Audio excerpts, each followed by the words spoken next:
Vamos lá, pessoal, dando continuidade à nossa aula de hoje. O que nós vamos estudar? Nós vamos estudar agora os julgados que podem aparecer na prova de vocês. Então, aqui, pessoal, nós vamos conseguir acertar as questões que envolvam organização administrativa, tendo em vista que nós já estudamos a doutrina, nós estudamos a legislação e agora nós vamos fechar com chave de ouro em relação aos julgados. Então prestem muita atenção, por quê? Porque as pessoas que estão fazendo concurso público, elas estudam a legislação, parte da doutrina, mas às vezes deixam os julgados de lado.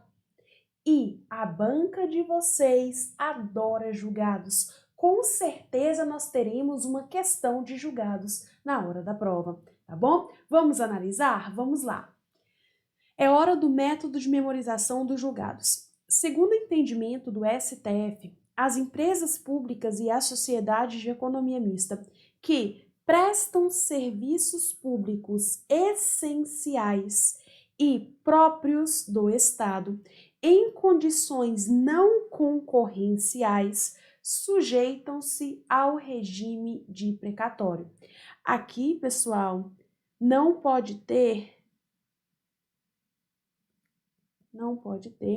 tenha objetivo de lucro,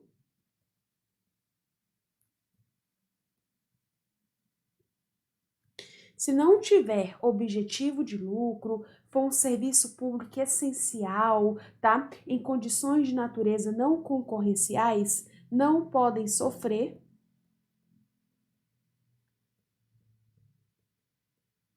constrições judiciais de seus bens. Ou seja, significa dizer que pagam por precatório, mas não pode penhorar os bens, ok? Sofrer constrições em relação aos bens. Essa alternativa, essa questão aqui, ela está correta ou não? Pessoal, a resposta é sim. Ok? Correta, certa. Se existir uma empresa pública, uma sociedade de economia mista que não tem objetivo de lucro, que preste um serviço público essencial e próprio do Estado, não podem sofrer constrições judiciais de seus bens. Vamos dar uma olhada aqui no julgado? Vamos lá. Conforme o entendimento do STF, é aplicável o regime de precatório apenas à União, aos estados, ao DF, aos municípios, às autarquias, às fundações públicas, às empresas públicas e às sociedades de economia mista prestadoras de serviço público. Então, exclui as exploradoras de atividade econômica próprio do Estado e de natureza não concorrencial, ok? Então, não podem sofrer constrições judiciais e, nesse caso, sim, paga mediante precatório, é aplicável o regime de precatório. Muito importante esta decisão, ok? Então, fiquem ligados nesta decisão, é uma das que tem mais chance de cair agora na prova de vocês. Dando continuidade, vamos lá? Próximo. A empresa de Correios, a Empresa Brasileira de Correios e Telégrafos, ECT, né, que é uma empresa pública que presta serviço público, empresa pública que presta serviço público, tem o dever jurídico de motivar em ato formal a decisão de seus empregados. O que nós sabemos? Nós sabemos que, em relação à empresa pública e à sociedade de economia mista, os empregados devem fazer concurso público, certo? Mas não tem estabilidade. Ocorre que nós tivemos um julgado no dia 10/10/2018 dizendo o seguinte: olha, em relação à empresa brasileira de Correios e Telégrafos, tá? Vai dispensar, por exemplo, o empregado tem o dever jurídico de motivar. Não significa dizer que ele tem estabilidade, porque ele não tem estabilidade. Ele faz parte de uma empresa pública, certo? Ele é regido pela CLT. Mas, nesse caso, tá? Por ser uma empresa pública prestadora de serviço público, nesse caso, o STF entendeu que tem que motivar a decisão dos empregados, certo? Vamos olhar aqui o entendimento? Vamos lá. Ok, certo.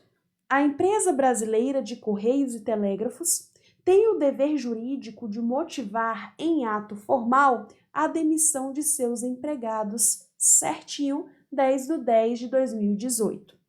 Próximo julgado.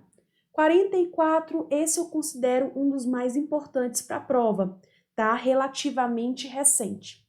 A alienação do controle acionário de empresa pública e sociedades de economia mista exige autorização legislativa e licitação. Então, vai alienar o controle acionário de uma empresa pública, de uma sociedade de economia mista? Nesse caso, tem que ter autorização legislativa, ok? E tem que ter licitação.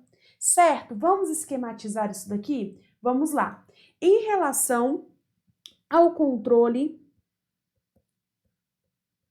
acionário, você pode fazer dessa forma, tá? Para ficar mais fácil depois para revisar. Em relação ao controle acionário das empresas públicas, sociedades de economia mista, o que nós temos que saber? Nós temos que saber que tem que ter autorização em lei, autorização legislativa, mais licitação. Ok, entendi, professora. Com o que eu não posso confundir? Você não pode confundir com as subsidiárias. Não é isso? Que nós já estudamos em relação às subsidiárias, artigo 37, inciso 20 da Constituição Federal. Em relação à alienação do controle acionário da subsidiária, é diferente. Por que é diferente? Preste atenção. Vamos lá. Em relação à alienação do controle acionário das subsidiárias, o que nós temos que saber aqui? Nós temos que saber o seguinte, que, segundo a jurisprudência do STF, não precisa de autorização legislativa e nem licitação. Olha que interessante, pessoal. Se falar na prova de vocês da própria empresa pública, da sociedade de economia mista, tem que ter autorização legislativa, tem que ter licitação. Mas, se falar na prova em relação à subsidiária, que nós já estudamos, as controladas, tá? Previsto aí no 3720 da Constituição, dispensa a autorização legislativa e a licitação. E a observação a ser feita é a seguinte, mas tem que observar os princípios do artigo 37 da Constituição Federal. Então, vai alienar o controle acionário de uma subsidiária. Nesse caso aqui, deve observar o princípio da legalidade, o princípio da impessoalidade, da moralidade, publicidade, eficiência, ok? Mas não precisa de procedimento licitatório e nem de autorização legislativa. Vamos analisar esse julgado? Vamos lá? Olhem aqui. Então, nós temos aqui, a resposta seria correta, tá?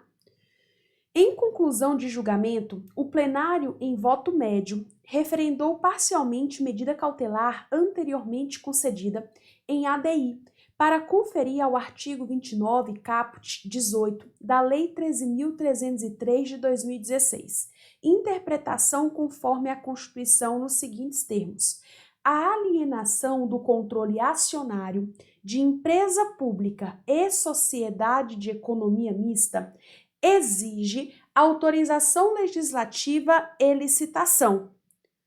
A exigência de autorização legislativa, todavia, não se aplica à alienação do controle de suas subsidiárias e controladas.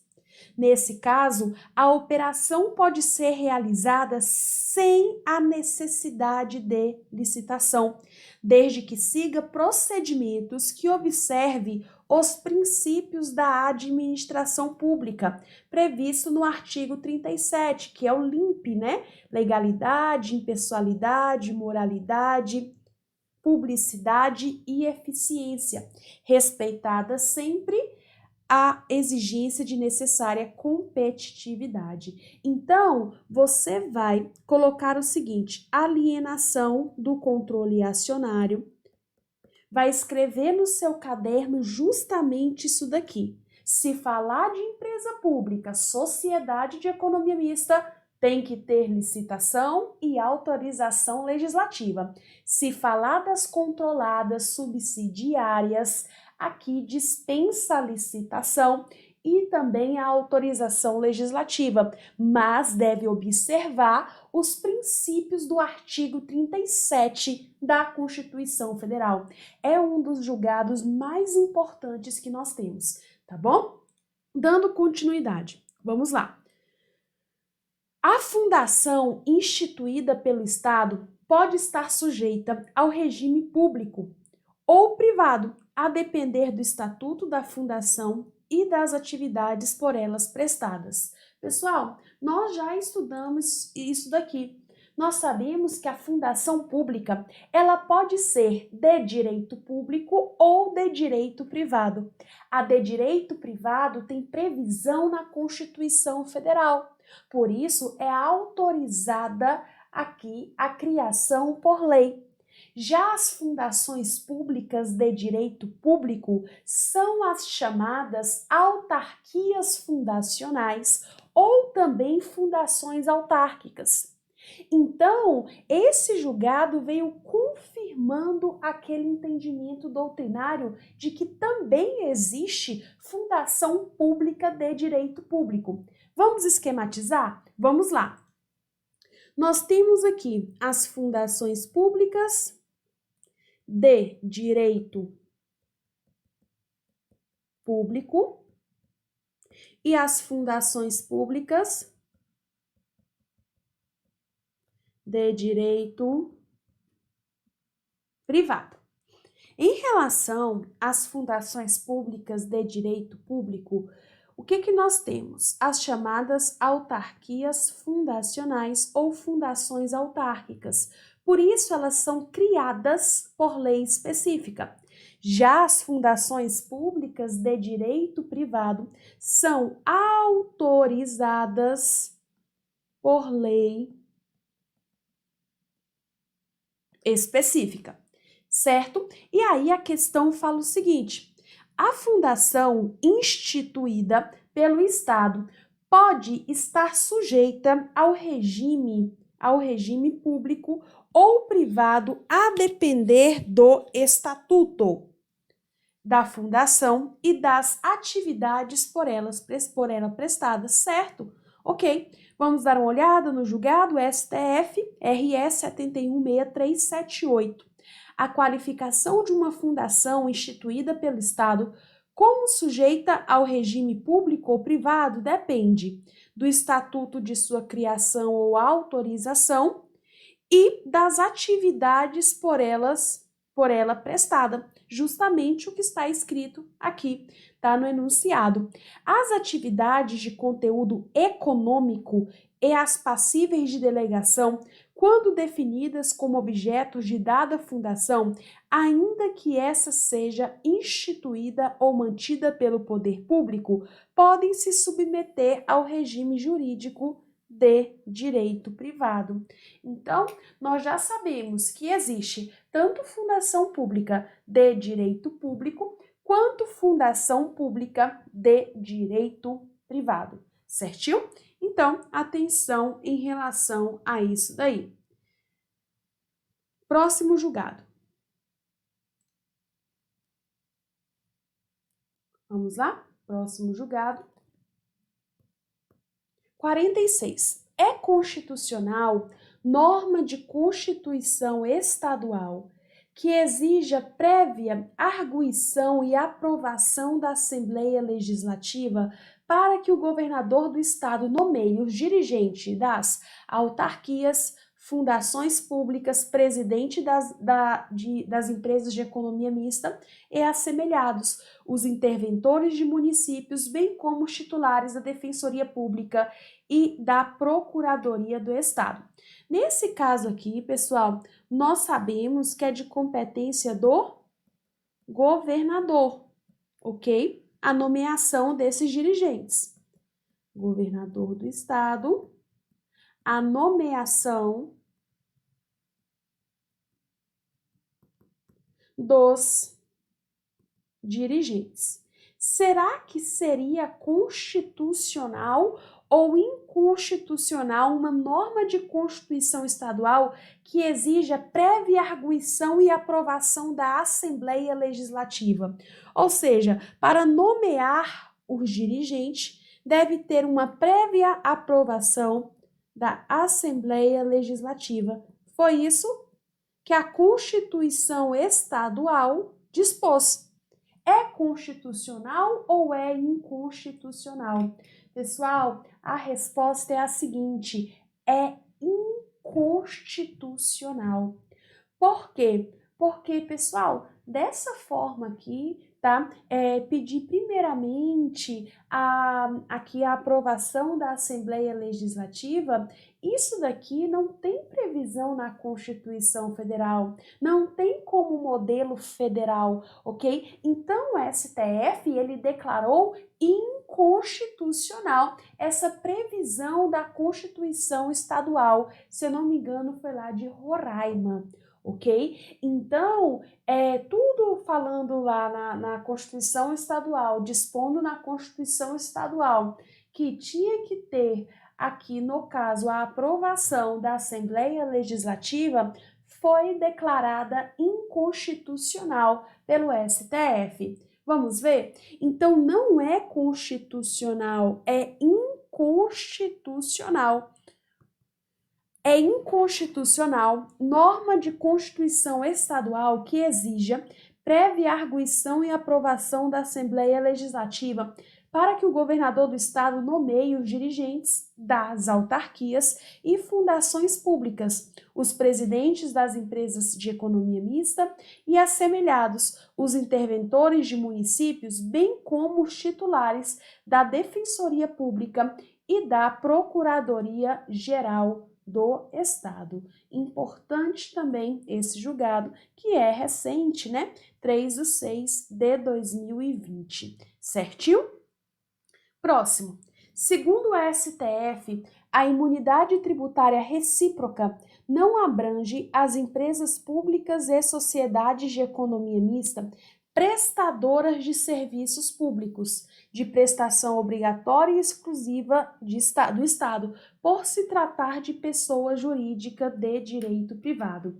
Pessoal, nós sabemos que existe tanto a empresa pública que presta serviço público, quanto, a empresa pública e sociedade de economia mista que prestam serviço público, quanto a sociedade de economia mista, que presta ou explora atividade econômica, e a empresa pública que presta ou explora atividade econômica, certo? Então, as duas, tanto a empresa pública quanto a sociedade de economia mista, as duas podem prestar serviço público ou explorar atividade econômica.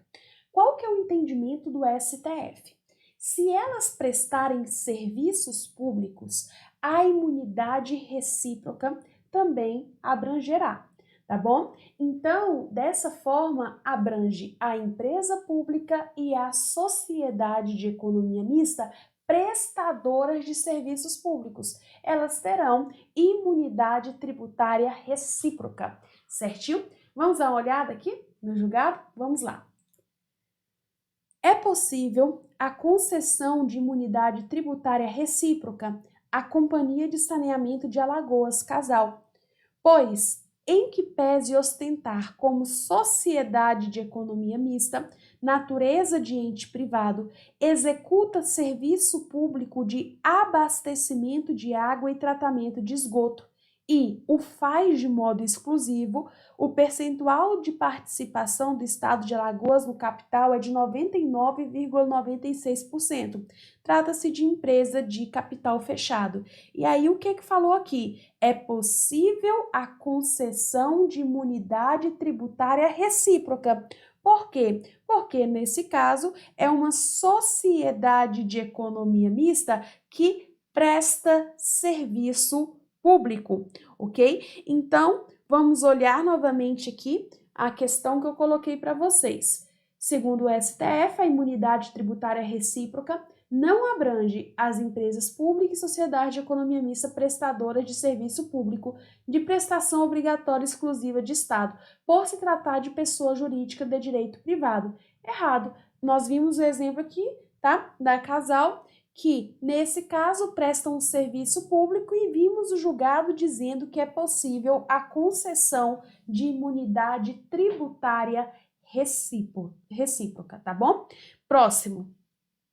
A sociedade de economia mista só tem foro na Justiça Federal quando a União intervém como assistente ou opoente. Certo, pessoal? Por quê?